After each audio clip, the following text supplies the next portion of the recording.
Yeah, it's always curious to see how also the government is still using drugs, because the government obviously tries to weaponize everything they could get their hands on and try to that's like the most innovation and the most money goes into stuff for war, right? Like technology for war, drugs for war, during the Cold War and stuff like that. Big Pharma is part of the military industrial complex. Yeah. It's part of the media industrial complex. Like you watch TV and like every commercial's for some weird drug.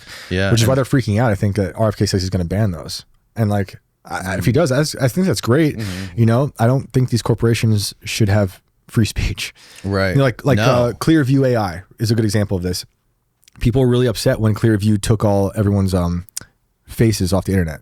It's just scraped the internet of everyone's face to put into their database. Yeah. And then their CEO at the time was like, our corporation has the ability to do that because of freedom of speech. It's our expression. I'm like, wait, that doesn't extend to you. Yeah. That was his argument. I think it was like on ABC or CBS, something like that, where he said that. But I don't agree with that. And we're the only country other than New Zealand, I believe, that has these commercials. Yeah. And they're a joke to me. And I don't think they're safe. Yeah. Like these drugs are, everyone has like a crazy amount of sides. Half of the commercial has to list the side effects. Death, diarrhea. Occasional pregnancy. What? Loss of limbs. How? But like, they're certainly drugging us. Yeah. I think it's in our water. It's in the sky. Yeah. I think it's coming out of they get you in every possible place. Yeah. Our grocery stores are filled with poison. Yeah. We're very careful with what we give our kids just because like, I wish I was raised that way, but I wasn't, my parents just gave us TV dinners out of a microwave. Right. And I'm halfway okay. I have like a caveman skull and some really problematic thoughts. But like, now that we know this stuff, like we are conscientious about like plastic. Yeah. And the water we drink. And like the fluoride in the water is an issue. I really do think that. And like, I remember talking to the guy in our town who does the water department. And he was, I forget why he was there. He was there to count like our water to make sure our pipe was working where the city water was coming in. I was telling him about like filtering water. He's like, the fluoride's not bad for you. Right. I'm like, all right, like, why do you think that?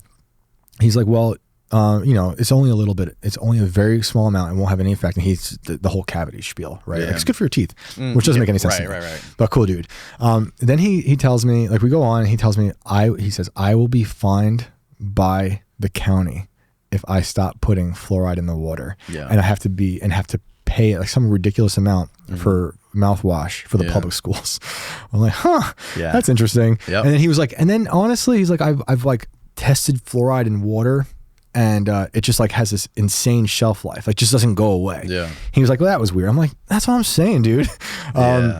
So they find any way to get this stuff into you. It's like almost nothing is safe because every part of your life has been infiltrated by this stuff. Like it's coming out of the sky, it's coming to the ground. You just do your best. Like you're not gonna, I'm not gonna live in a bubble to avoid this stuff. Like I know that I got plastic all up in this body. Yeah. For lots of reasons. And like I'm covered in tattoos and that's probably also not great. Right. So like I do my best now and also teach our kids, the dangers, but sometimes it is funny. Like we try not to eat salmon too much.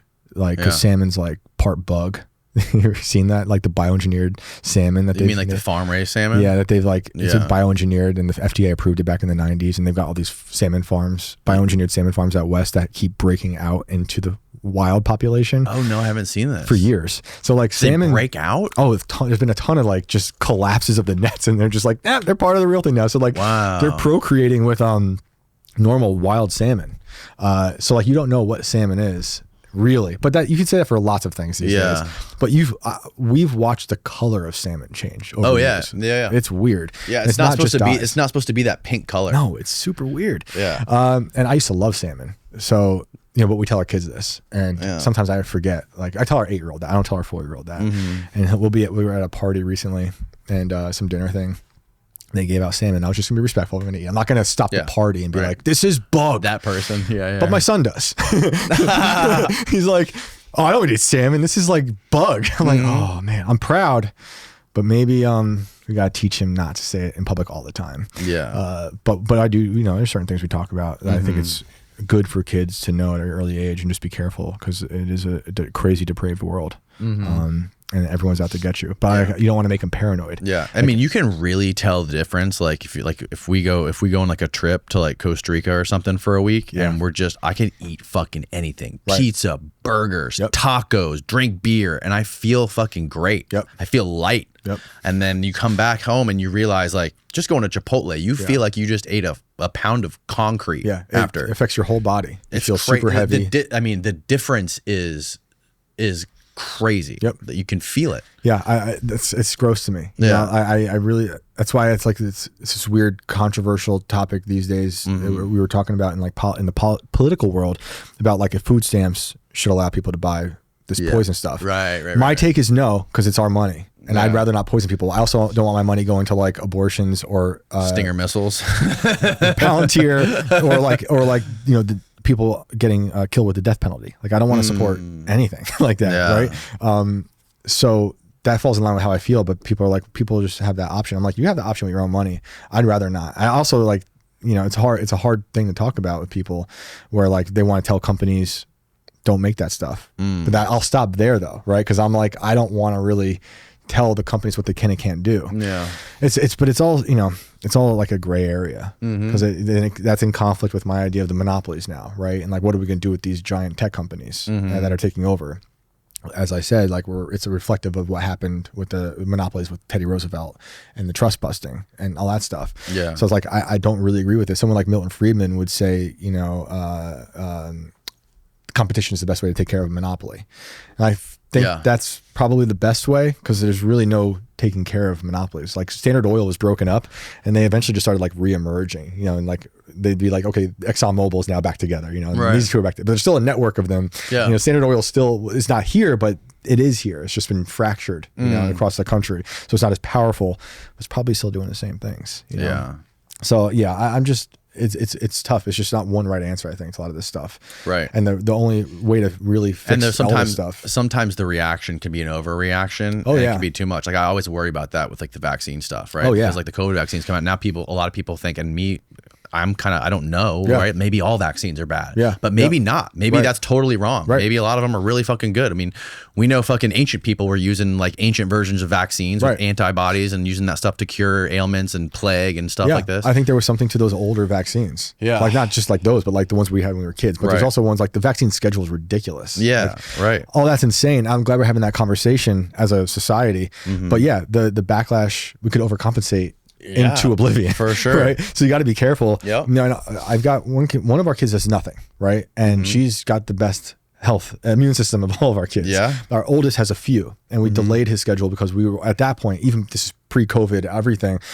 I was already distrusting my wife more so, right? She was like, we're gonna just hold off on a few of these things, because it's like, that's a lot to give a kid at once. And I never really thought about it, so I was like, all right, cool. We got kicked out of different practices for not doing all of them at once. And then COVID happened, and it was like a crazy stressful time for obviously everyone, but for me personally, it was like losing the job. Wife was pregnant with our second. We had closed on our first house the day New York State shut down. So I was like experiencing stress to a whole new degree. Like, honestly, the pandemic was the least of my problems. Like, it was like all this other stuff was crazy. So I go to my doctor, who I'd been going to for years, and I'm like, hey, like, my heart just feels crazy. Like, I'm just like stressed. Like, what should I do? I'm like, I'm just looking for like, we're going to change your diet. We're going to do this and that. I didn't realize she had gone so unhinged, where she was like, the best thing you can do for yourself is take the COVID shot right now. And I was like, that's what she said. And she told me, like, I made my husband do it. I made my little kids do it. I make my husband mask up at the gym. And I was like, oh wow, I'm surrounded by a crazy person. It happened to be the day that New York lifted the mask ban. They said you didn't have to wear masks in public anymore, which we weren't doing. Like, Nancy and I weren't doing it, but like, the hospitals made you do it, and the doctor practice made you do it. And the practice was running around like crazy. They were like, what are we gonna do without masks on? Like, they were so scared. So that should have been like an inkling as to what I was getting into. But I was shocked that was her excuse. That was her like thing to me. And I was like, well, she was like, it would alleviate your stress with the pandemic. I'm like, that is literally like the last. I'm like, I just need to know how to deal with stress better. I've always been a stressed out person, but like, it was peak stress that time. So that's, tie all that in with the technocracy and all this stuff, like experts in charge. She's allegedly an expert, but she's lost her mind.